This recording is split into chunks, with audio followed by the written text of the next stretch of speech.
The Darwin Aboriginal Art Fair is held each year on Larrakia country. Australia's premier Indigenous art fair, it was established in 2007. Bringing together Aboriginal and Torres Strait Islander artists and arts ambassadors from remote, regional and metropolitan art centres from across Australia. This year celebrated the 8th Darwin Aboriginal Art Fair and was held at the Convention Centre at Darwin's Wharf Precinct. Showcasing artworks from over 50 art centres from across the country. Larrakia Radio 94.5 FM and Aboriginal TV were there to cover the 3-day event.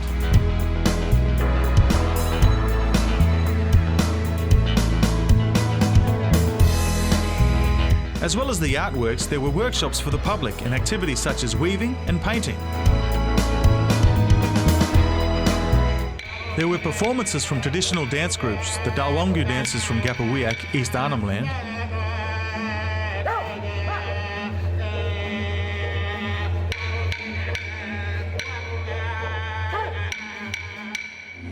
and the Wurundjeri dancers from Kununurra, the East Kimberley region of WA. Both groups of dancers encouraged audience participation.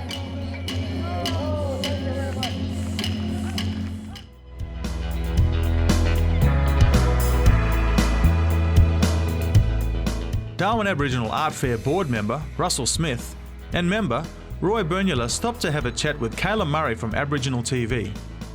Hi, I'm Caleb for Aboriginal Broadcasting Australia, and today we're down at the Darwin Convention Centre for the Darwin Aboriginal Art Fair 2014. With us, I'm joined by two gentlemen. My name's Russell Smith. I'm on the board of the Darwin Aboriginal Arts Fair. This is our 8th year at the Convention Centre this year and for the fair itself. Yep. We're pretty excited and we have our lots of members and we have a member here. Hello, my name is Roy Bernula from Ramangining in Arnhem. I just came here to see this place. I'm here in the first time, but it's going good anyhow. So if you could tell me, how did this come about, the Aboriginal Art Fair itself for Darwin? Look, it came out of our members. Yep. And a whole group of members said, look, we want to do something for our members, or for art basically.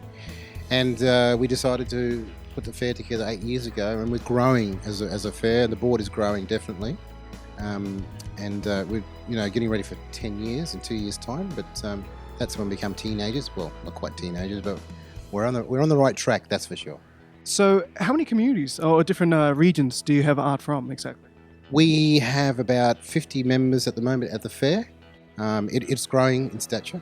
Remember, one membership can contain 50 to 100 artists. So within that the membership, so they bring a diverse of artists right around from Australia wide. It goes from Arnhem Land to the Kimberley country down to Central Desert area. Desert, and it's growing, and that's where it is. And Roy's one of our members. It's from Bulla Bulla Arts. We do have a close relationship with Bulla Bulla because Ben Wallace is one of our board members from Bulla Bulla Arts. So we're pretty excited to have him on board as one of our members. Thank you very much, gentlemen. You're on Aboriginal TV.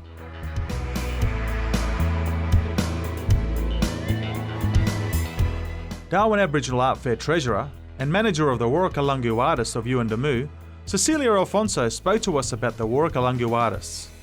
Hi, my name is Cecilia Alfonso. I'm the manager of Warrakalungu Artists, an art centre that is 100% Aboriginal owned, located in the community of Yuendamu, which is 300 kilometres northwest of Alice Springs on the Tanami Highway. We represent over 500 artists who paint through the art centre. My job is to facilitate the production of paintings and to market the work on behalf of the artists.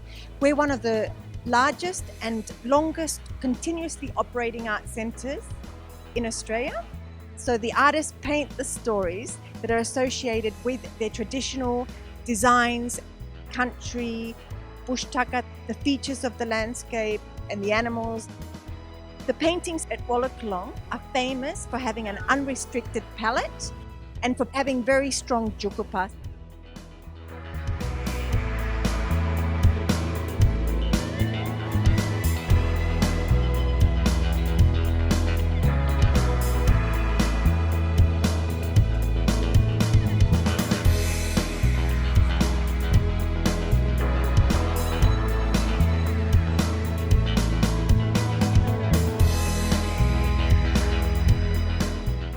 Mimi Arts represents the artists from the Katherine region. Manager of Mimi Arts, Barbara Pedersen, and artist Margaret Duncan spoke to Aboriginal TV. Hello, my name is Barbara and I'm from Mimi Arts in Katherine. Mimi covers 380,000 square kilometres of the Katherine region, and we look after artists in that region. We have some licensed work. These cases here from Katherine Manual Design, they are licensed by the local artists at Nooka, and lots of baskets and things like that. Small works that people can pick up for gifts and so on, and larger works that make people famous. I'm going to hand you over to Margaret Duncan, who is making this beautiful art you see behind you, and she's going to tell you about her art. My name is Margaret Duncan, and I've worked for Mimi Art since 2006. I feel really good because, you know, I'm sharing my painting, my culture. There were a lot of people coming and looking at our art, and now this year I'm gonna try and do my own business.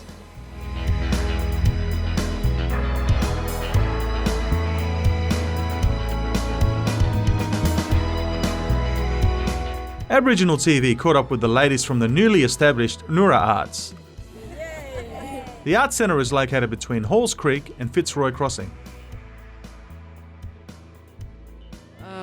My name is Francine Steele. I'm from the Ngura Art Centre in Numpan community.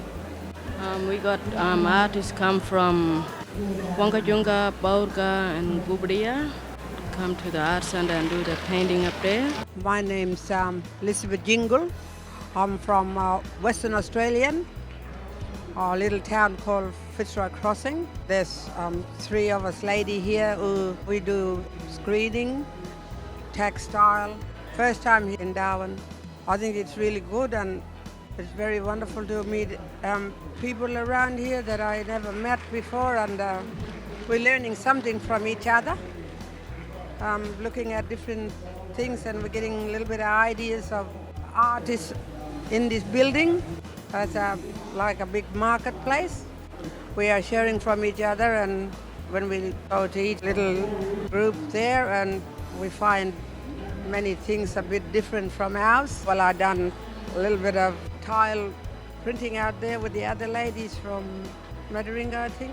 And yesterday I done a bit of a basket making with them also, and it was great, and I felt really happy. A couple of our stuff we sold here, and that was great for us. Hello, my name is Lily Spinks, and I work at the Art Centre in Ngumban community. We do all these artworks. As you can see, there are a lot of elders do their artworks, and we got young teenagers just coming, smaller ones. I'm doing their artworks, and like I'm doing necklaces, screen printing and lino print. Aboriginal TV caught up with the First Nations Telegraph editor, Stephen Hagan, and his wife Rhonda, asking them what they thought of the Darwin Aboriginal Art Fair. We've just bought some paintings. The reason we bought these particular paintings are because we wanted to gift our children with their first piece of art, and we thought where better to get art from was this art fair. We've been coming for quite a few years now, and the calibre of artwork around this place is amazing. So we hope our children appreciate it. Yeah, we've been coming to Darwin for the past 5 or 6 years. We're coming here for the Telstra Arts Award, and every year we make sure we come down to look at our art. And we haven't really been taking anything back to Queensland. We're from Toowoomba in Queensland. And this year the children now are 19 and 22. So we thought we'd gift them some artwork, and you'll see it on the table behind us. And I think it's a wonderful opportunity for the children to start appreciating the quality of the artwork from the Northern Territory and Western Australia, and they can put it on their wall, and over the years they can add to that collection. So really we're just gifting them these particular pieces of artwork for them to one day show their children, and it may be only a small piece of art, and it may be quite small in price compared to the other artwork they'll get later in life, but as a first piece they can have it in a prime place on their walls at their units or homes and can chat about it later. Carney Art represents the artist from the northern Tanami Desert region. Located at the entrance of the community of Kalkarinji, the name Carney refers to a sacred site and child dreaming place of the Gurindji people. Dylan Miller of Carney Art described his artwork to us. Representing the shade of the leaves and the plant, and the green and yellow is represented the flowers, and on the orange and yellow is desert color to represent it on the lunch shower. I come from Walbury country, but I live down with my missus down in Kalkarinji. I do art from my grandfather down Tanami Desert area, and some bush tuckers from the desert, and love doing paintings with stories and giving the knowledge for our family, like pass it on from the history to new generation, give stories and paintings from the old generation. On the future, I got my 2 boys and little daughter. They might maybe do painting after when they grow up. And yeah, keep going, give out land, paintings and stories, and keep living our stories and paintings. To buy paintings, to keep going. We have different arts in the art fair and sharing our different arts and culture and bringing it to one and sharing it. Just make us happy. Selena Galaga from Warrangurri Arts, located in Kununurra, Western Australia, spoke to Aboriginal TV about the many uses of the boab nut.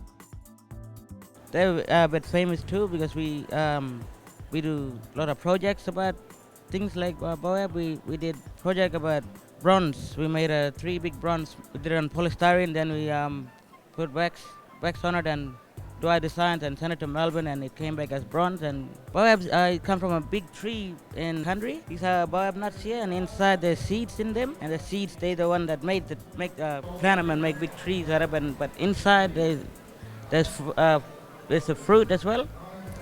They have white stuff in it that we eat with sugar and water. And when they're not ripe, we put them on coals and we eat it. We also eat it with salt or sugar. It's good. And when it's dry like this, we get them from the tree. We scrape the outside part. Then we start carving and make our designs on them. Mavis Ganamba from Elcho Island Arts explained the process of preparing pandanus for weaving. We make it with pandanus. The first thing is we go in to get all the materials from the bush.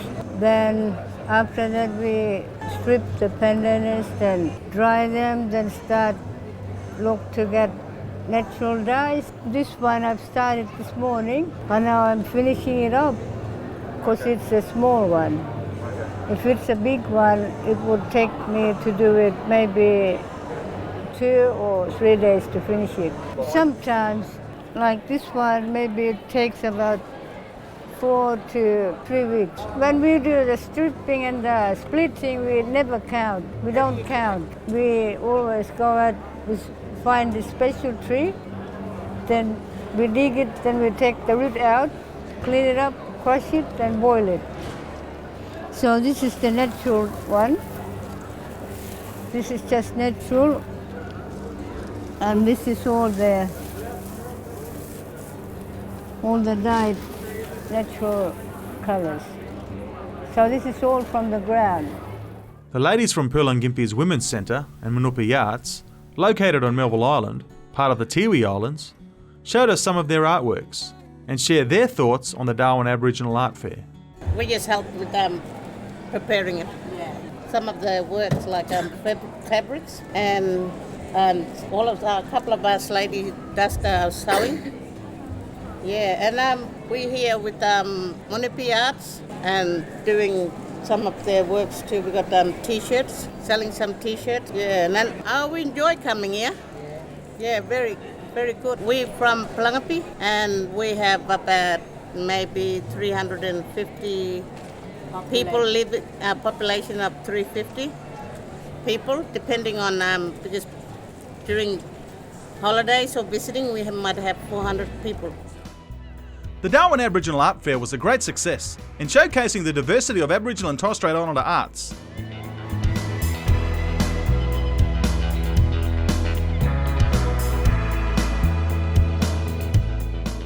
The general public who came to the fair left with not only works of art, but an appreciation and recognition of Aboriginal and Torres Strait Islander cultures and ways.